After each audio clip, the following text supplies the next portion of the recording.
I stadstrafik är det ofta låga hastighetsbegränsningar, men väldigt mycket som händer samtidigt.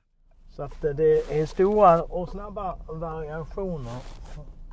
I den här videon går trafikläraren Kristoffer igenom hur du kör i stadstrafik. Vad du ska vara uppmärksam på. Parkeringsplats för rörelsehindrade. Allting ser ni att det är liksom faceat mot oss på vänster sida. Hur du ska placera fordonet vid sväng och hur du planerar din körning. Utöver det kommer du även att lära dig mer om cirkulationsplatser, trafikljus, skyltar och vägmarkeringar.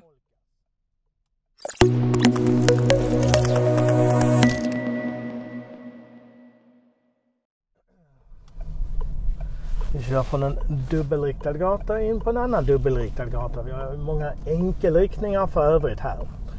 Denna gatan här nu, Västmannagatan heter den. Om man tittar lite noga här nu på andra sidan så ser man att på vänster sida står ju bilarna mot oss på denna sidan korsningen, men med oss på andra. Så det är viktigt att veta och känna till kring och om enkelriktningar. Det är att det gäller bara kvarter.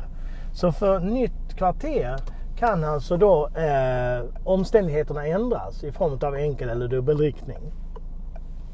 Så att det är stora och snabba variationer. Så det betyder helt enkelt att eftersom detta är nu ett övergångsställestrafikljus som vi var vid innan vi kört runt kvarteret. Så att om jag vill vänster eller höger och det här lyser rött så kommer inte jag passera rödljuset på min högra sida vid höger eller vänstersväng. Alltså är ju inte det mitt trafikljus och får alltså fortsätta trots att det lyser rött i höger eller vänstersväng. Självklart inte rakt fram då.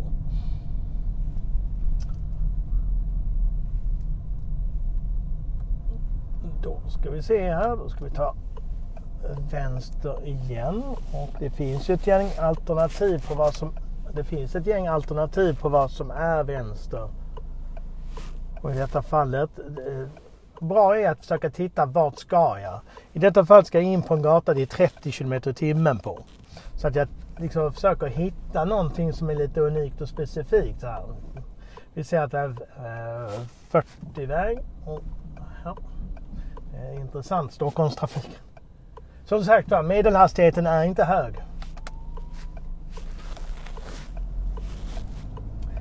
Och det är ju, hastigheten är den tydligaste faktorn om det sker en krock. Hur den krocken slutar. Alltså om någon dör blir svårt skadad. Så om man tittar i Stockholms län till exempel. Om det skulle vara att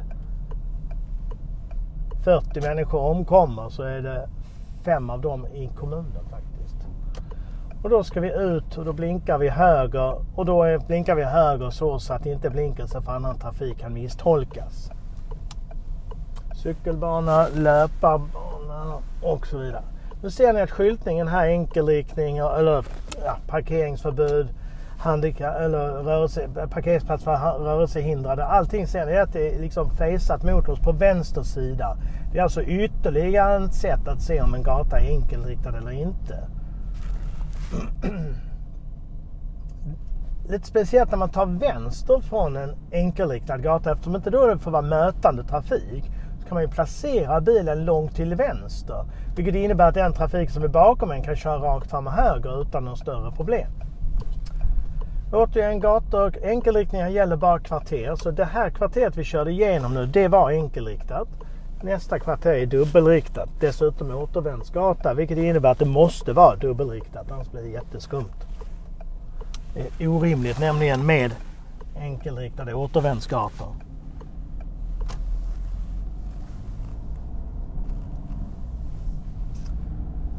I övrigt klassiska, det är högerregelskorsningar. Vilket innebär att vi ska lämna företräde som trafik som närmar sig från höger. En röd bil. Kanske få fler. Och ibland måste man ut en bit för att se om det kommer någon. Och ibland så måste man stanna här för att det kommer någon fotgängare. Så att det är lite speciellt när man kör i större städer. Att man får liksom ta en bit i taget i värsta fall om det ska vara mycket trafik.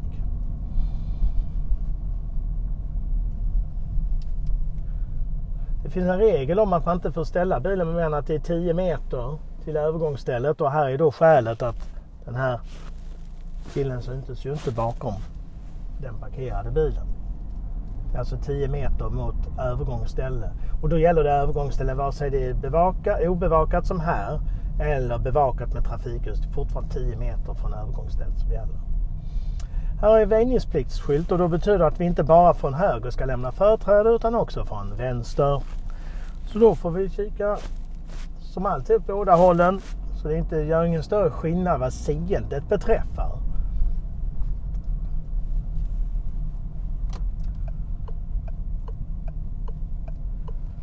När det gäller just barn och äldre i trafiken så har vi regler som säger det att vi ska ju, i vanliga fall ska vi visa hänsyn, omdöme och ha god omsorg för våra medtrafikanter. Men det gäller just barn, äldre, rörelsehindrade så ska vi visa särskild hänsyn, omdöme och ansvar gentemot dem. Tar vi vänster igen. Placera oss till höger om mitten så att ett fordon från höger kan komma in på gatan. Annars är det ingen idé att jag lämnar dem företräde om de inte kan komma in på gatan. Återigen ett exempel på att enkelriktning gäller bara kvarter. Det finns alltså inga enkelriktade korsningar. Och här ser vi just det att vi har en enkelriktad pil. Vi ska vänster för övrigt, men enkelriktad pil till höger. Där påbörjas enkelriktningen. Till vänster om oss är gatan, om inte motsatsen sägs, dubbelriktad.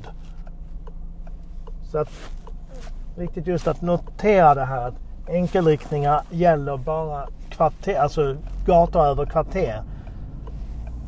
En gata kan alltså skifta mellan enkel- och dubbelriktning om vartannat beroende på vad som är skyltat. Kan det vara lätt att det finns skyltning och så vidare. Då får man ju helt enkelt anpassa sig i form av att läsa av hur bilister är parkerade. Hur ska jag säga längre fram att vi kan få en, om man har väjningsplikt till exempel eller stopplikt vid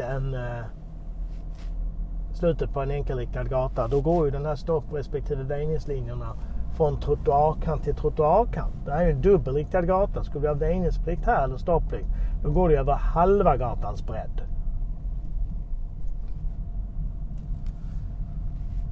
Ska vi ta höger så att man kollar att det ser fritt runt framförallt ut med höger sida. Försöker ju göra bästa möjligaste med att placera bilen så långt som höger som möjligt. Och kör runt hörnan så smidigt som möjligt, att man gör bilen så liten som möjligt så bakomvarande trafik kan fortsätta rakt fram eller vänster om de vill det.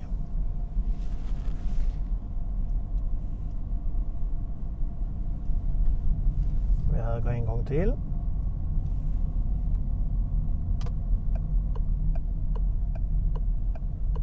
Det finns ju då skäl till att man inte då får lov att ställa sig så långt fram mot en korsning som tyvärr folk gör. Gatan här är dubbelriktad. Jag ska ta höger in på en gata så får ni ju se om den är enkel eller dubbelriktad. Ta höger.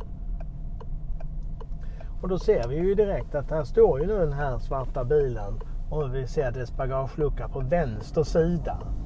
Ja, då vet vi att den här gatan är enkelriktad. Placering på enkelriktad är, om den är väldigt bred så är det ju precis som vanligt till höger så sett. Men i övrigt när den är så här så blir det lite mer mitt i gatan.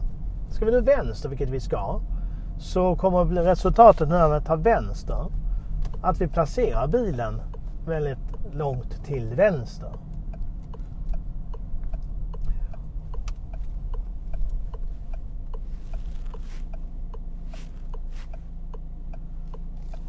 Det går inte.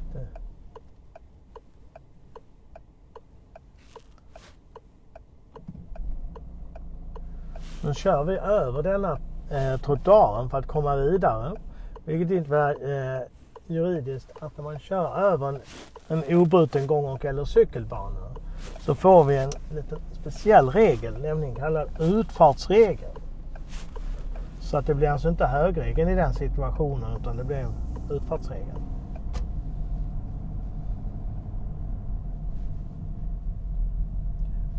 Om ni hann se på den här vita skåpbilen att där var ju de här vita då backlamporna bak till tända.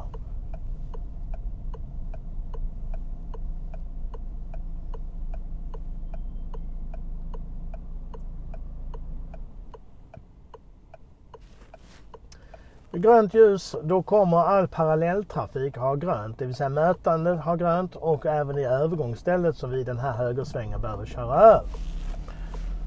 Så att där fick de också då grönt med oss. Så det är så tekniken eller taktiken fungerar, heter att all parallelltrafik har grönt och all korstrafik rött.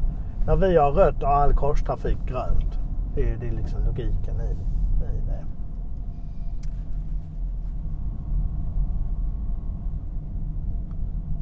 Man passerar en buss här, så tipset är det att håll lite långt ut till vänster ifall någon vill gå rakt ut.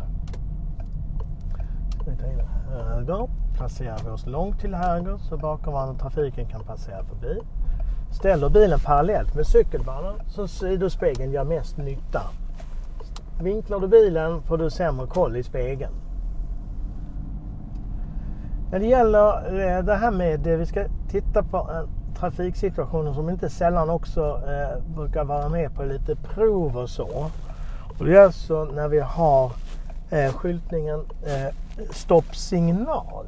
Den brukar vara lite stoppsignal. Vilket det innebär helt enkelt att om jag tar vi lite lugnt här så tittar nu på den här skyltningen som är närmast korsningen. Det står stoppsignal. Så man har varit så snäll och berättat att det gäller ej svängande trafik. Så att om den är röd spelar det då ingen roll om man ska nu som bil höger eller om vi skulle tagit vänster. Gäller det rakt fram bara. För det behövs det har då behövts ett förtydligande kring vad det innebar. Den här stoppsignalen. För annars så kanske folk stannar lite i onödan.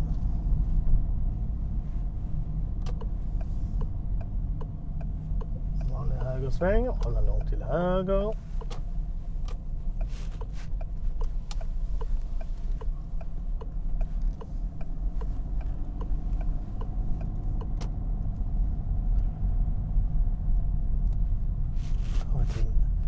Och det kan vara en tips på en övning man kan göra när man är ute övningskör. Det är helt enkelt i en sån här miljö svänga, alltså köra zigzag. Det vill säga ta varannan höger och varannan vänster. Så får man helt enkelt se om man kan och får göra det.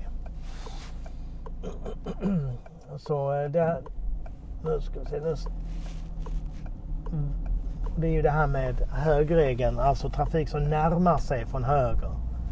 Stannar de till från höger då närmar ju de sig inte längre. Och det är, att lagen är skriven så, det är ju för att man inte ska behöva vänta ut varandra. Alltså du behöver ju inte vänta på de som väntar på dig. Runda blå skyltar. Ja, vad innebär det då? Jo, det är så kallade påbudsmärken, alltså måste-vägmärken. Så den här runda blå skylten med vita pilen där, ja, den visar att vi måste ta höger. Vi får alltså inte köra motsatsen. Det vill säga vänster eller rakt fram. Det blir ganska uppenbart i den här situationen, men det är inte alltid lika uppenbart i alla situationer.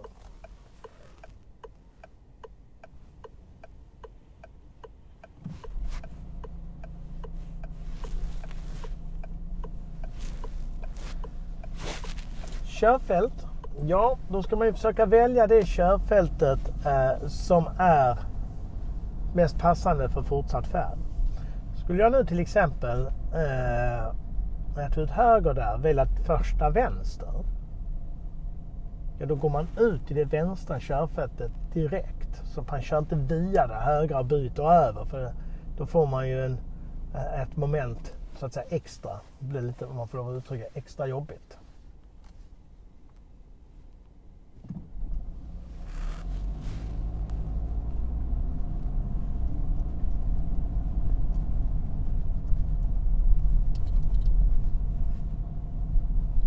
Ja, och som synes så är ju medelhastigheten inte särskilt hög.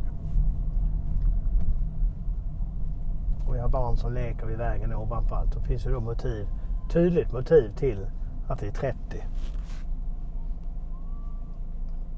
Sen om man vill träna sig ytterligare i vad som kallas för planerad körning, så kan man tänka sig att man kör en väg, vad det nu är för en väg. Och så försöker man köra den vägen utan att behöva stanna en endaste gång. Jag vet inte om ni märkte det, att jag slapp ju faktiskt stanna här. I det rödljuset. Tar man det bara tillräckligt lugnt så slipper man faktiskt det.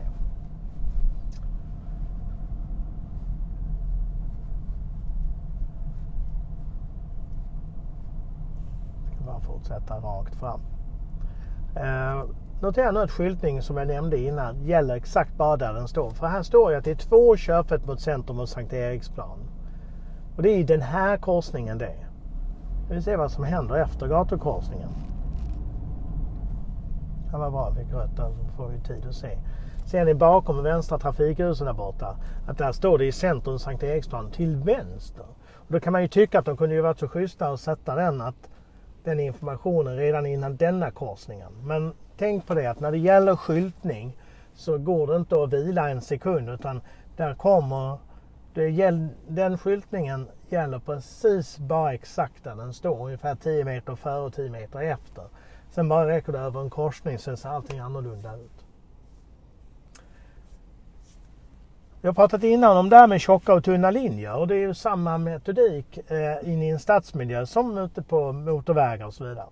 Det vill säga alltså körfält som går åt olika håll har tjock linjemarkering, alltså körfältsmarkering. Körfält som går åt samma håll har tunn linjemarkering. Vi kommer att se det här lite längre fram.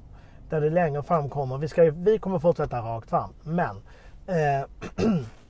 man kan se då att efter korsningen så kommer vi att ha 2 tjocka linjer på varsin sida av bilen. Och det beror på att det är för vänster respektive höger. Om man tittar riktigt noga till vänster så ser man de sinsemellan där längst bort har en tunn linje.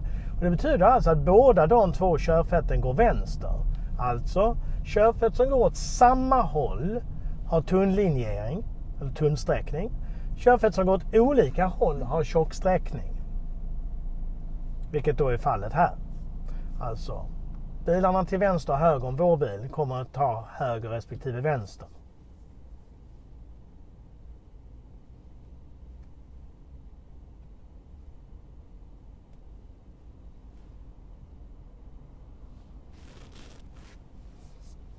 Så in i denna korsning går det faktiskt 4 körfält efter den 1.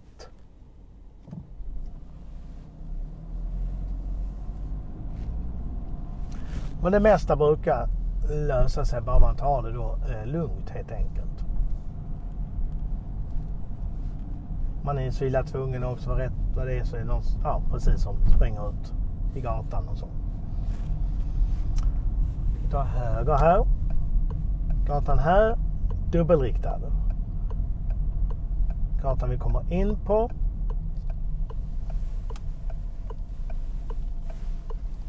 Också den dubbelriktad. Men tänk nu på att enkelriktning gäller bara över kvarteren. Efter korsningen kan det se helt annorlunda ut. Och det är precis exakt vad det gör här. Så att det är alltså, det blir en enkelriktning ner från backen rakt framför oss. Till höger också det är en enkelriktning som kommer in mot den här korsningen. Så att vi måste ta vänster här. De flesta elever ser pilen som står uppe i backen och tror att det där måste man ta höger. Men då har man redan kört åt fel håll en bit. Vilket naturligtvis är fullkomligt förbjudet. Kör ner ett kvarter här, ska vi se. Ska vi ta vänster, då vet ni, kommer ni ihåg sen innan, vänstersväng. Från enkelriktad gata kan vi hålla långt till vänster. Får vi titta in, kan man köra in på denna gata? Yes, det kan man och får man. Och den är också enkelriktad. Och det ser vi på vänster sida, den här parkeringsförbudsskylten. Man kör i en stadsmiljö så kan det ju vara vissa situationer som är otroligt skymda. Man ser inte alls om det kommer någon, mamma med barnvagn eller vad som helst. Och tillsvärre skjuter man ju då barnvagnen framför sig. Så att ni kan ju tänka er hur bra man ser när man kör igenom en sån här passage. Ska ta vänster. Då lägger vi oss till vänster. Så här är det ju helt enkelt bara att ta otroligt långsamt. Säg framåt. Ibland är det lugnt, ibland är det då inte lugnt. Nu hade vi tur. får man nästan uttrycka det som.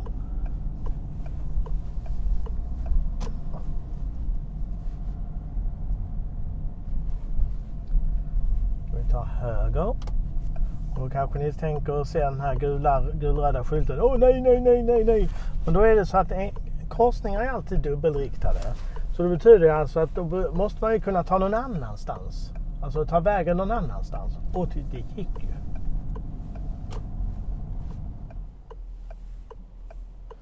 Nu har ju mötande trafiken den blåa bilen som hinder på sin sida. Så då ska de vänta. Och får jag lite längre upp i backen, får jag ett möte nu, så ska jag ju vänta, för nu får jag ju hinder på min sida. Så länge inte blinkersen för annan trafik kan misstolkas, så är det okej att blinka. Och det var någon som hörde att jag blinkade lite grann där. Någon gång.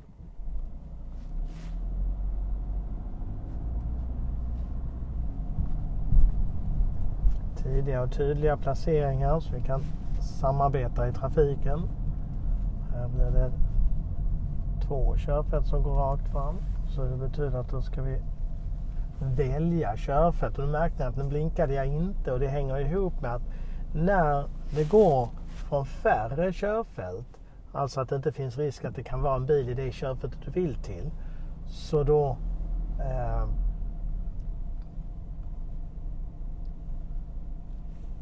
blir det ett körfältsval istället för ett körfältsbyte. Nu ska vi då försöka hitta en lösning på det här. Det är lugnt runt omkring, ska vi se här. Detta går vägen. Ja, det är en liten utmaning att försöka undvika att stanna. Är det onekligen. Vi tar höger. Det är för tidigt att blinka. Kör vi över ett cykelkörfält här, då kan det vara extra bra att blinka så att man är tidig och tydlig mot dem med sina avsikter. Sen måste man ju naturligtvis blinka för att man har för avsikt att svänga.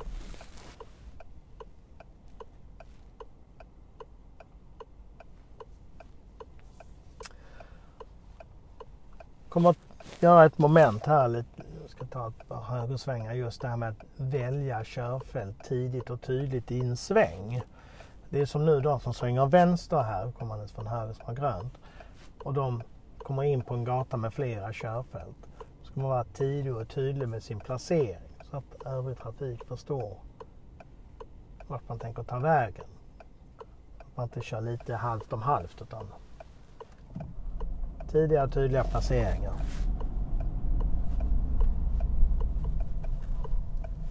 Här kan vi nu se till exempel att vi har hinder lite längre fram, att vi då går ut långt till vänster. Tittar man längre fram så ser man att det står parkerade bilar så att man inte hamnar rakt så att säga mot dem. Eller, ja.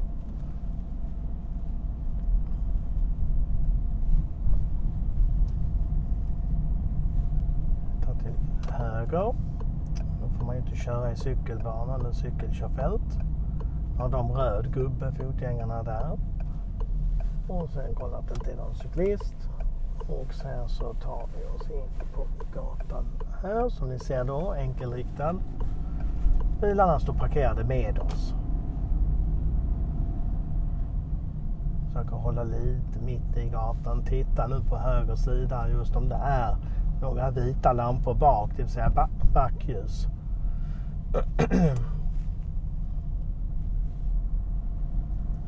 Vi tar vänster här, och den gatan vi ska sen, när vi har kommit in på den, fortsätta rakt fram. Eller höger, vi ska göra så här. Först, nu ser ni det med ett lång, som jag talade innan om, en lång väjningspliktslinje från trottoarkant till trottoarkant. Och det hänger ihop med att det just är en enkelriktad gata för att inte komma in fordon här. Vi kommer nu från denna smala gatan ut på en bred gata och vi ska mot något som heter Norrtull som står där borta. Det kommer leda oss till att vi behöver alltså då ta oss över den här. Och då gör vi det i en tidig och tydlig placering. Det vill säga kör liksom rakt ut och sen svänger av till det yttersta eller högraste körfältet. så att man inte liksom sneddar där. Svårare att tolka.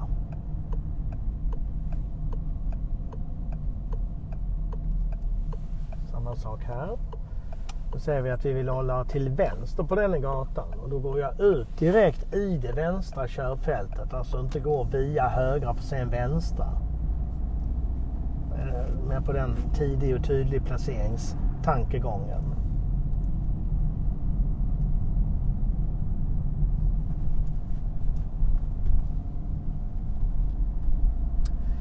Jo, ett vanligt missförstånd är att alltså, en grundtanke man måste ha, jag vet inte om ni har tänkt på det, att ute efter vägen, att det här med övergångs, nu är det förstås den vriden den här gången, men på grund av högertrafik, högerregeln och hela det grundtänket, så kommer just det här med att vägmärken och trafiksignaler på ditt fordons högra sida gäller primärt och först och främst. Så att nu ser vi att vi ska vänster här nu. Nu ser vi att vi kommer få trafikljus på höger sida som lyser rött. Och det är ju uppenbart, och sen när det är grönt kör man. Däremot om man tittar på andra sidan, jag hoppas att det syns där, vi kommer märka det. Vi ska för övrigt fortsätta rakt fram på den vägen sen. Så är det inte ovanligt att övergångsstället är att det blir grönt. Det är helt normalt. Men det är väldigt många som väntar och stannar i vänstersvängar. När vänstersvängarna är lite stora. För man tror att man har rött som bilist. Men vi har ju vårt rödljus där, sen kommer det bli grönt. Så det betyder alltså att är det ingen som vill gå över det gröna övergångsstället där, så får vi ju inte ett nytt trafikljus ute i svängen. Alltså får vi fortsätta. Förutsatt att de som har en grön gubbe då får gå då.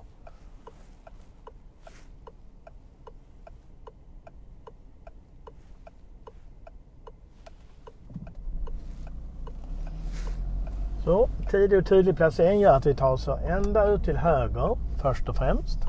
Så där ja. Och sen så finns det nu inget trafikljus på höger sida. Vilket det innebär helt enkelt att skulle nu en ytterligare fotgängare komma, då skulle vi ju vänta givetvis.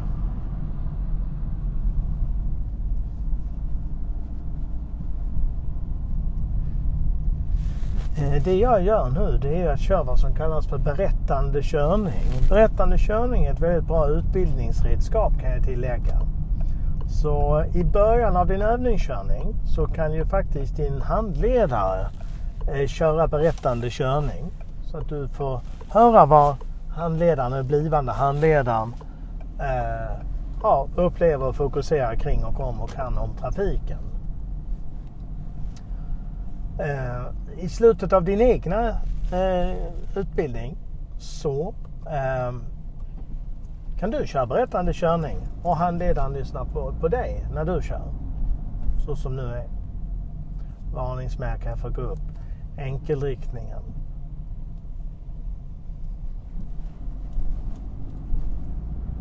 Högerregelns korsning, fotgängare etc. Så att, och det är också en trygghet för din handledare så att han eller hon vet om eller har koll på vad du har koll på. Fortsatte nu enkelriktningen. Ja, vanligtvis när det är snedställda rutor. Men det var vanligtvis. Men däremot så kommer den här lastplatsskylten som är rakt fejsat mot oss betyder helt enkelt att ja, det är ju fortfarande enkelriktning. Påbudsmärke höger sväng. Vi ska höger sen direkt vänster. Och det får man i alla fall. Och det betyder då att vi är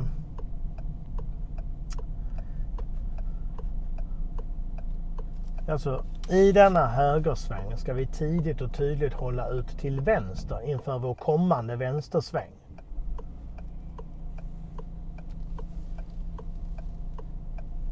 Så där. Så ska vi se hur det ser där. Så att man går tidigt rätt ut i rätt placering. Så vet övriga medtrafikanter vad du tänker ta vägen i trafiken.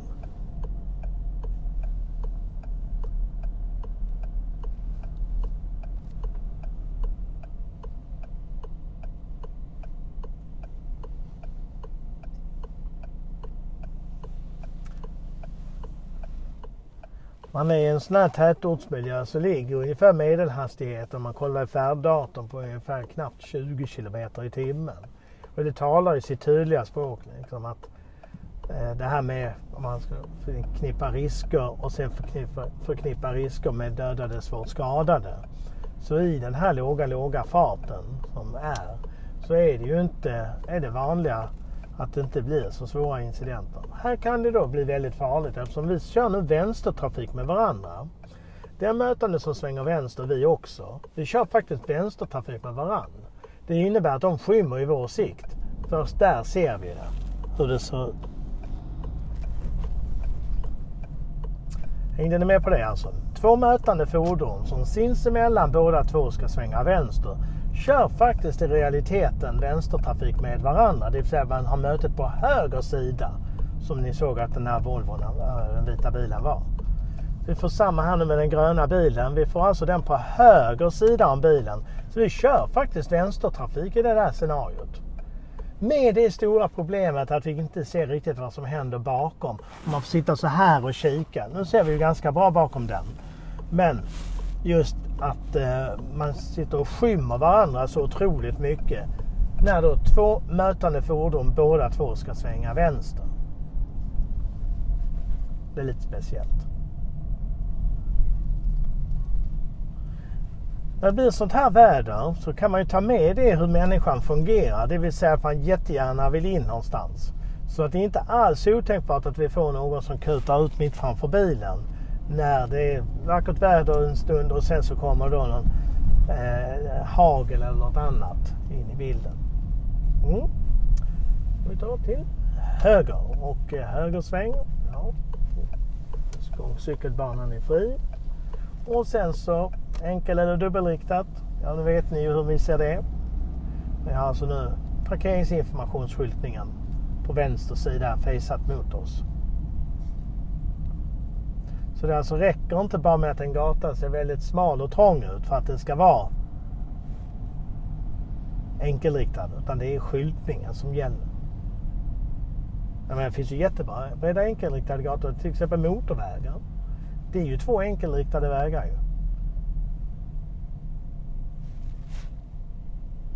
Högerregeln och sen så kan vi ju då se att efter korsningen så försvann enkelriktningen och denna gatan blev dubbelriktad. Nu har vi hinder på vår sida, en bil som står i vägen. Hinderregeln säger att vi ska ju då lämna företräde åt mötande trafiken och där fick han passera.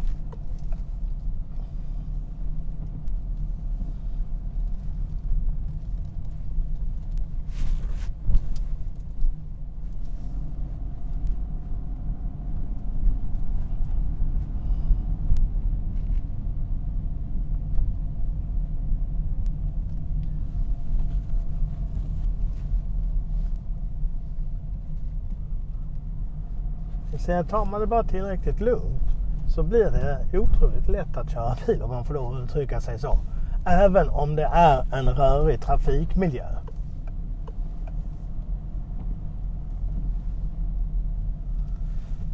Vi tar till vänster. Förr i tiden, och de finns ju kvar än idag, så de här förbud mot infart, den här gulröda skylten, sen att den är böjd. En stor fördel med den är att den går ju att se från olika vinklar. Det vill säga från sidan. Tar vi höger här och höger en gång till. Så ska vi se hur det kan se ut på en väg som ser stor och bred och fin ut. Men om man tittar lite längre fram så kanske man ser något hinder. Vi har på den här gatan vi ska in på. Så har vi en bil som står parkerad, lätt lastbil som varningsblinkar. Då kan man ju tycka att det var väldigt långt fram. Men det är faktiskt så att är det mycket trafik så rätt vad det är så är du fast i högerstafett och sen måste du vara ett hinder och stärka till det för andra. Så att det är faktiskt så att på de här avstånden behöver man kunna planera sin körning. Nu har jag ju motiv och anledning att vara ett annat körfält än ett högra med avseende på den här ur lastande, i alla fall varningsblinkande lätta lastbilen. Det betyder att jag får ju då inga större problem nu. Och de som är i högerkörfält får ju lösa det då. Sen verkar det ju fungera lite längre fram. Vi ser så inte de... Ja. Nej, det var i vägen den också. Det är inte lätt i den här trafiken.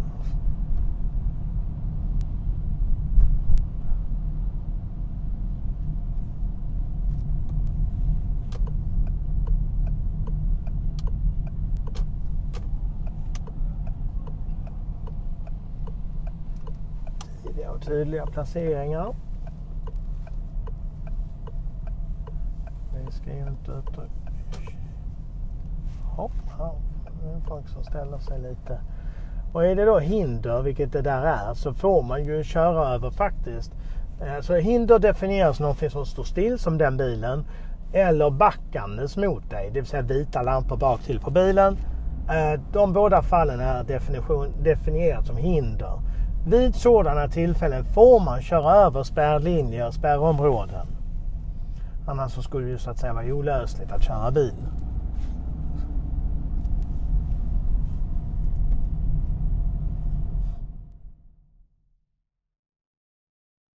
Ladda ner Trafiko-appen. I appen finns all teori och du kan boka handledarkursen, riskettan och risk2an. Klicka på länken i beskrivningen.